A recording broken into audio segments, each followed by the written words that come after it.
You are listening to the Toxic Mold Podcast with Steve Worsley, the toxic mold expert and your number one source for mold consulting and mitigation in the USA. Let's dive into a brand new episode. Before we get started on this episode, here's a not-so-short disclaimer.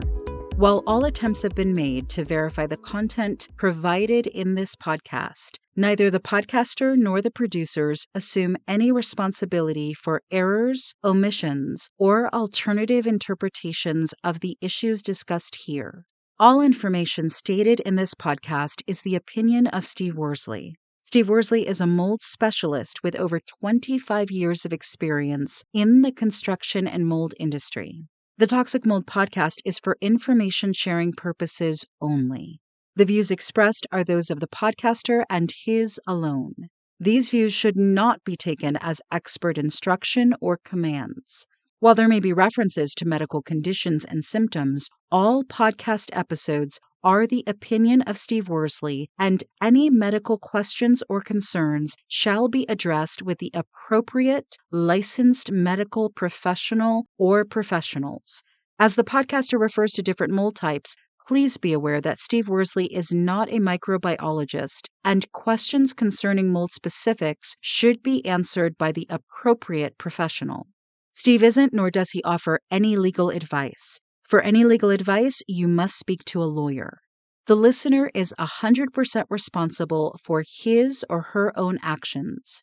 You can check out Steve's books on Amazon. Just go to Amazon and search for author Steve Worsley.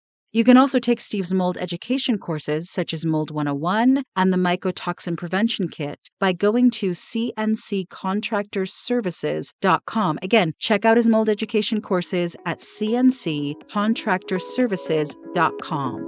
Now, let's get to the episode. Hello, you're listening to the Toxic Mold Podcast with myself, Steve Worsley. I have my wife, Sandra. We're still kind of playing around with microphones, so Yes. hopefully this is going to start sounding better. Yeah, exactly. We're sticklers about sound quality, so we are testing out a number of things right now. Yeah, I think our last software wasn't great. But anyhow, today's topic's an interesting one. It's mold in bathrooms, why caulk, grout, and exhaust fans matter more than you think. So before we even dive into the topic, because for all of us lay people, do you want to explain what caulk is and what grout is? So caulking is what you put, it's like a silicone or latex stuff that comes in this tube. You put it in the gun. It's what you put like at the back of this backsplash or between the backsplash and then the countertop. And that's also what goes around the tiles on the bathroom floor, right? Caulk? No, that's Oh, grout. grout. Oh, okay. See how I'm already confused. See this? Okay, caulk goes around the Caulk, tub in the shower. yeah, caulk is something that you would put like on the seams of something. And what is it designed to do? It's to prevent water from getting in there. A lot of painters use it. It's not really used for water, but they'll put caulking at the top of the baseboard before they paint it, so it looks really good. Okay, and then what is the purpose and what is grout? Grout is what you use for your tiles. So when you set your tile down on a thin set or whatever. I'm not a tile guy. And then you have these little gaps in between. Mm-hmm. And the grout goes in between. So you set the tiles first, you let the tiles sit. I'm not a tile guy, but typically you wait till the next day, then you come in and you put your grout, which is in between the tiles. And then after that's done, you seal it. But we're going to go over that. Okay, perfect. Because, I don't think most people think about mold in the bathroom when they're thinking about caulk, grout, and exhaust fans. So talk a little bit about mold concerns in a bathroom. It's probably one of the most common rooms in a house that we find mold issues. I mean, it could be any room, but typically we're going to see it where there's plumbing supplies. Okay. So that'd be kitchen, mechanical rooms, basements, just because they get flooded, and then bathrooms. Okay, so definitely bathrooms are an area to look at if there are mold concerns in a house. Yeah, least common places that we see mold would be bedrooms. Okay. Not that they're not in there, because, some bedrooms are, one of the walls backs up to a kitchen or bathroom.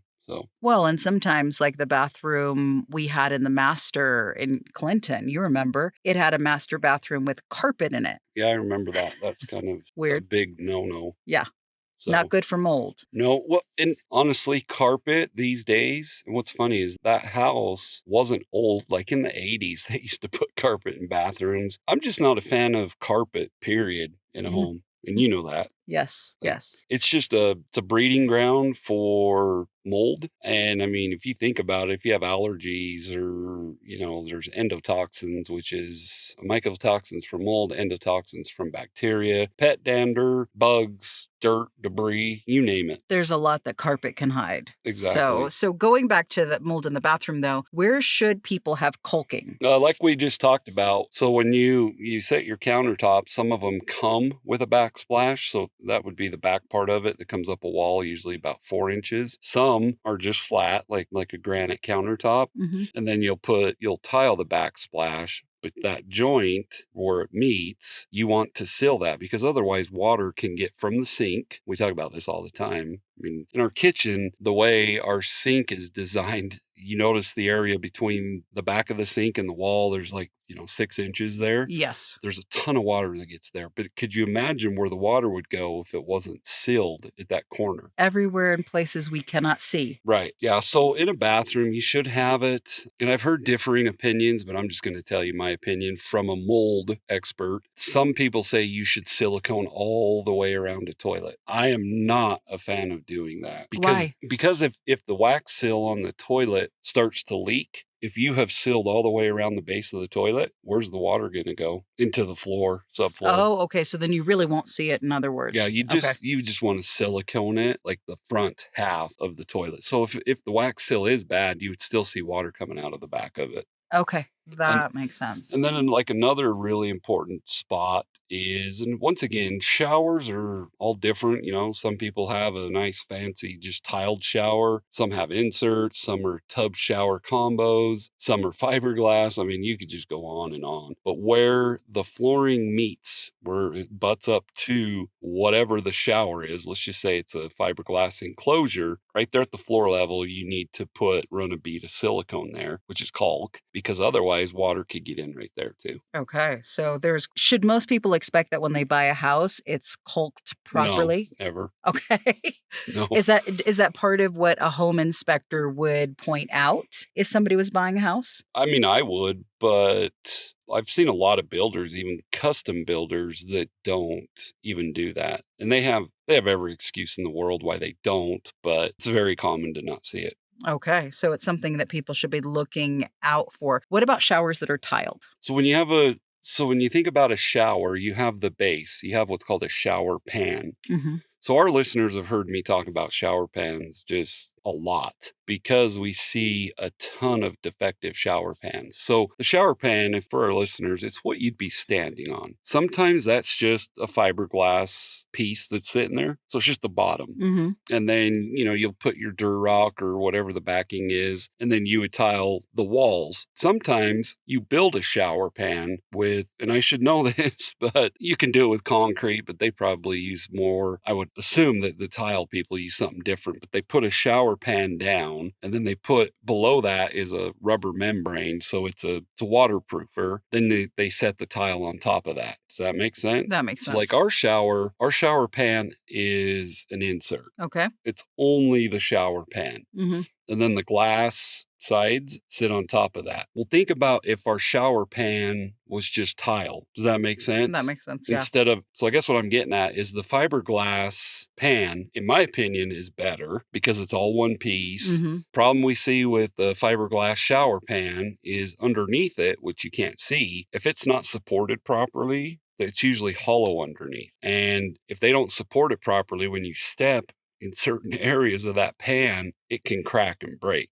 Oh, wow. So you have a shower pan that's like that, and then you have shower pans that are tiled. The crucial part is it has to be watertight. A fiberglass shower pan we still do a shower pan test, but it's not that often we see that the pan has failed. Meaning, Okay. so when we do a shower pan test, we put a few inches of water in that pan. I put a plug in the drain or we put tape over it. We fill it up with a couple inches of water. We mark it with a pencil, on the curb or wherever we can gauge it. And then we let it sit there. And I'll start doing, more of my inspection, and I'll routinely just check on it and see if that water level's going lower. If it does, we know that shower pan is defective. So it should hold the It should water. hold the water. Okay. So fiberglass, we commonly see that they're usually watertight. Mm-hmm. When it's a tiled floor, I'm going to go back through the process. You have your membrane, which is the waterproofing. Then you have usually like a thin set that slopes, so it slopes to the drain. Then you put on top of that thin set, you put your tile, and then in between the tiles, you put your grout, and then you seal it all. Mm-hmm. It is very common for us to find that shower pan has failed if it's tiled. And is it because there are more opportunities for the water to break through on a tiled shower pan than a fiberglass one? Yeah, I would say there's more opportunities because you have all these pieces you're putting together. Okay. Whereas if you think about a fiberglass shower pan, it's just one piece. Okay. And now somebody may be listening to this and they may be wondering, is it normal or is it expected that if they hire somebody local to do a mold inspection in their bathroom and the bathroom's a part of it, that they're going to do the shower pan test? In your opinion, is that an expected component of a mold inspection? For me, it is. That's one of the first questions I ask my clients. Okay. Did you do a shower pan test? And if you didn't, then that's a problem. Yeah. And the reason why I ask is because the way you approach mold mitigation is, the way you approach it is a CSI investigation. Exactly. And so you are looking for root causes. You're looking for anything and everything that could be contributing to moisture problems and therefore mold problems. So I'm just wondering if somebody's listening to this and they're like, I've had somebody do a mold inspection and I don't remember that they did a shower pan test. Is it pretty typical to expect it or to ask for it? Yeah, I mean, I can't speak to what other inspectors do, but 9 times out of 10, when I ask, did you do a shower pan test? Meaning I wasn't the one that did the inspection. My clients are like, well, what is that? Oh boy. Okay. So they don't even really know what it is. Okay. So it's a really important thing to think about with mold in the bathroom that part of the inspection should involve a shower pan test. Exactly. And once again, so, when I did home inspections, I was there as a generalist, right? Mm-hmm. I was a certified mold inspector, but I wasn't doing a mold inspection most of the time. Well, you're only there for a couple hours, so you're very limited and you have to go through the property fairly quickly. It would be very difficult for a normal inspector to do that. But when I do a mold inspection, how long do they take? Unbelievable All amount of day. hours. Yeah. That's why after I start my CSI investigation, gather information, that's the first thing I ever do when I get on a mold inspection. Then once I kind of start doing a few things, I will go, and depending on if it's a crawl space or basement, I will start doing the shower pan tests because you want to check them routinely. Because think about this, what if I started a shower pan test and I never went back to that shower till, let's just say, 5 hours later, and it was defective, so it was leaking? Mm-hmm. Where do you think the water's going? Subfloor, right? Subfloor, crawl space, somewhere. Somewhere. And I guess my point is you've got to keep an eye on it, because if it is defective, then that's a problem if you're not watching it. Absolutely. Okay. So go back to answer your question. Like it's not common at all for I don't know what other mold inspectors do, but I don't think they do an all-day inspection. Yeah, that's why we call yours CSI investigations. Exactly. So getting back to the idea of grout and tile, what are some of the things you recommend clients think about when there's tile, whether it's in showers or on the floor or wherever in the bathroom? Well, you've got to make sure the grout is intact. Okay. Because what'll happen over time, think about it, you're standing on these things, there's going to be a little bit of movement. Well, then the grout will start to crack. When it cracks, that's a point where the moisture can seep down in there. So you routinely have to seal the grout in the tile. But to backtrack a little bit, we didn't even cover it. So remember the job I did up in Wilson, Wyoming? Mm-hmm. I never knew this, and I'm a general contractor, but I'm not a tile or anything like that specialist. He was telling me, the tile guy was, that he sees it all the time in Jackson Hole. They use the wrong type of tile for a shower. So I think he told me, and if anybody's listening that's a tile person, I'd love to have you on the podcast first and foremost, but they're going to probably laugh at me. But I'm pretty sure I was told that you should use porcelain. Oh, okay. Because some tiles are porous. Oh, so they would allow moisture into Yeah. the tiles. Yeah. Okay. And if you do use that, then, a lot of times people say, well, you just seal it. Uh-huh. Well, yeah, but how do you know how often you have to seal it? You don't. It's very important you use the proper type of tile. Like there's ceramic and porcelain, and I don't know what they all are. So yeah, make sure you have somebody on your team who knows which tile to be using in a bathroom. And if you're buying a house, make sure somebody can inspect it and tell you if the shower has the right type of tile. Yeah, I mean, I just said it as a mold specialist. I wouldn't know what kind of tile I'm looking at. Exactly. So So there's so many factors to consider. Now, what about exhaust fans? that's probably one of the most common defects I find in a bathroom. Oh. Few things to cover. So in our bathroom, how many fans do we have? 2. Because we have a separate kind of room where the toilet is. Exactly. Well, a lot of times when I see that, there's no fan out where the shower is. It's only in the toilet room because people think it's a fart fan. Okay.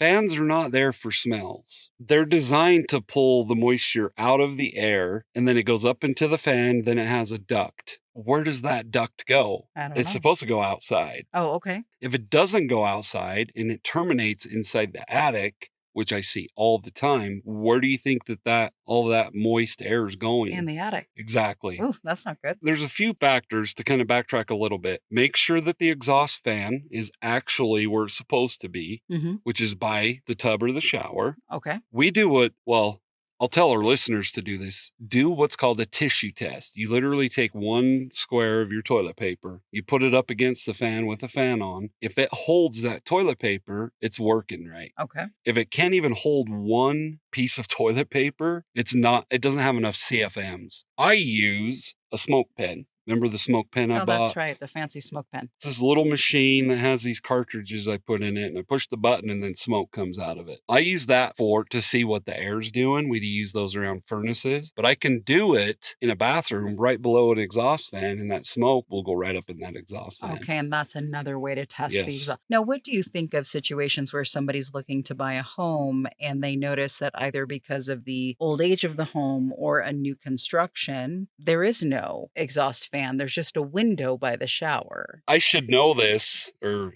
I do know this. I should have addressed this. As a certified home inspector, once again, we're not code inspectors. Code states that you have to have an openable window, so it has to be able to open, Okay. or an exhaust fan. So it's an either or according to code? Yes. Okay. So do you remember I had a client in Utah that lived up on the bench, was having some mold issues. Oh, yes, I remember. Had a new home built.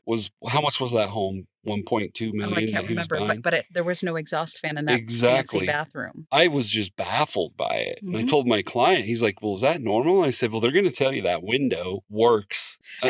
It was up high, but still. But I guess I want to get your opinion on that, because when I saw that window, I thought to myself, first of all, nobody's taking a shower and getting naked and keeping the window open for the world to see. Exactly. Okay. So then you're getting all that moisture that's locked in that fancy bathroom because you're actually not going to open the window till after you get out of the shower and get dressed. So what is your recommendation? Like, should people build homes that do not have exhaust fans and only have a window? Okay. Never. Okay. I would never not have an exhaust fan. Okay. Never. Okay. And I guess my point of explaining that other client, it was an expensive home and it didn't even have one. All I did was I ran the shower for maybe 5 or 10 minutes, pretty hot.